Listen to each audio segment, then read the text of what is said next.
obvious that permanent residency in Canada has become much harder to get.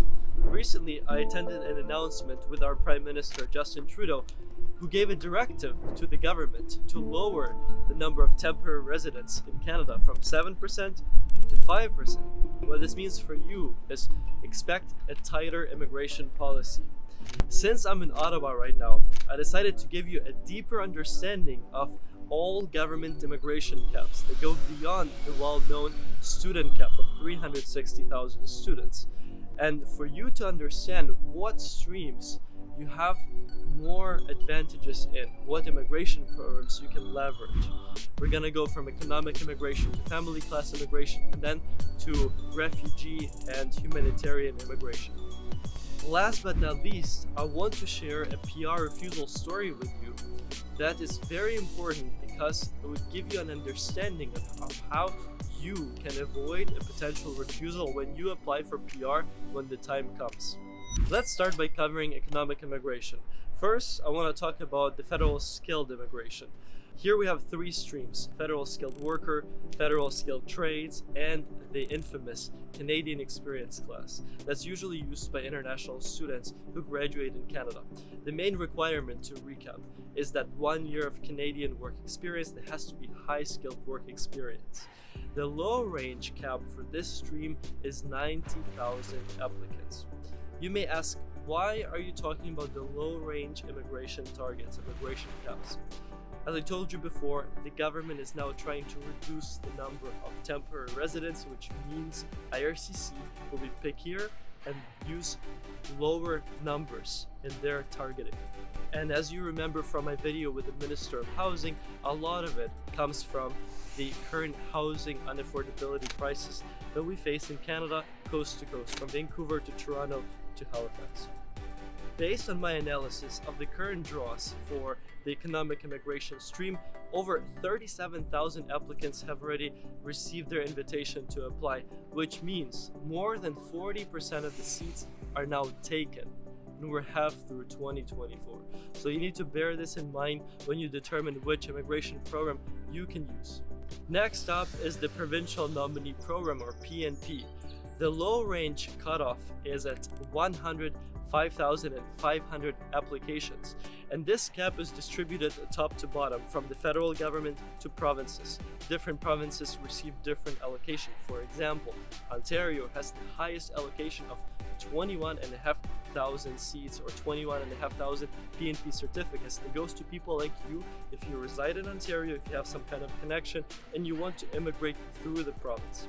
Now, if you speak French, the government of Canada is going above and beyond to accommodate you and make sure you stay or immigrate to Canada.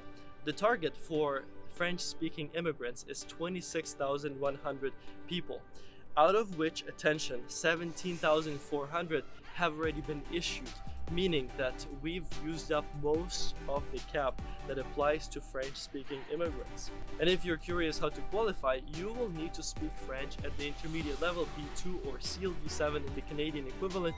Now we are transitioning into the second part of the video, the family and humanitarian immigration. So for family immigration, it's pretty interesting because if you have a spouse who wants to apply for PR, stay here in Canada, and you want to support them, the current cutoff is 77 applicants, meaning that you have still a lot of room to apply. However, if you want to bring in your kids, parents, or grandparents, the cap is only 32,000 applicants. Now we've arrived at one of the most popular PR streams these days when the cutoff scores are going through the roof.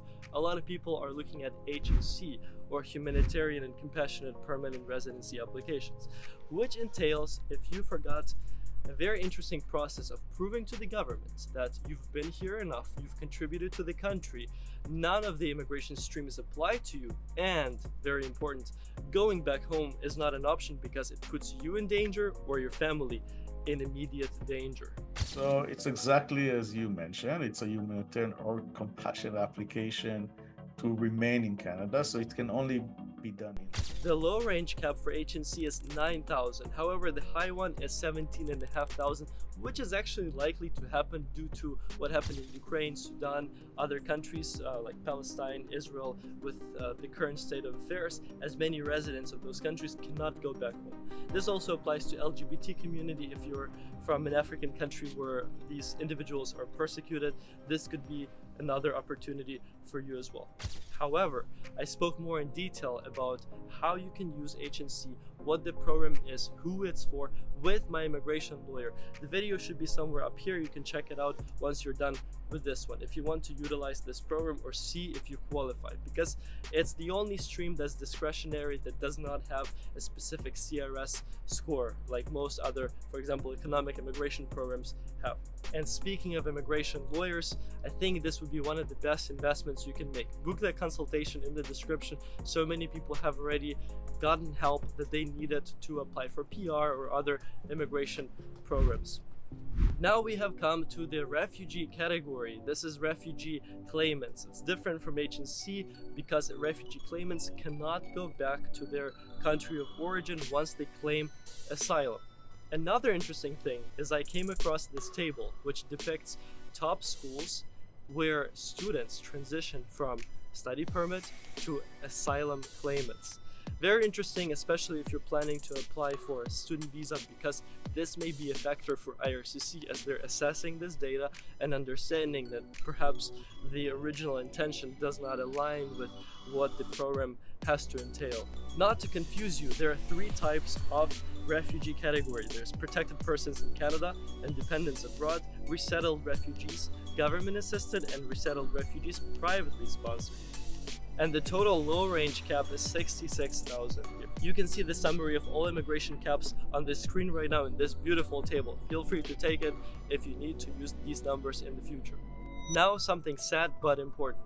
This PR refusal story is crazy. It all started from an immigrant who reached out to me. She was very close to getting PR. She got invited to apply, submitted all the necessary documents, and was so close to obtaining that PR card. However, it all changed when she got a refusal letter from IRCC. Let's examine that letter and see what happened so that you can avoid that. In all this communication, what's most interesting is that the officer said, "I am not satisfied on a balance of probabilities that you have performed the lead statement and main duties of your declared NOC for the period of employment at Alberta Health Services, University of Alberta Hospital. You have not provided a letter of employment with any job duties listed for the NOC." It's very important. At one of our immigration events, we shared a table which shows that when you submit proof of work experience, it doesn't just contain your position, pay, but also it needs to have your job duties, because that's what visa officers do. Their due diligence means they go through the ESDC and check if your NOC corresponds with the job offer that you have and the duties that you're claiming. If you want to increase your chances, I would highly recommend to work with an immigration lawyer. We have incredible professionals who helped hundreds of people already. Feel free to click on the link in the description to book that consultation. That will be a great investment in your future. And now, please let me know if you like this format of conversational analytical video where we dive deeper into government targets and I give you more of an insider look into what's going on at IRCC. Like this video, comment what you think below, and check out this one if you want to see that immigration event I mentioned during the video. See you there.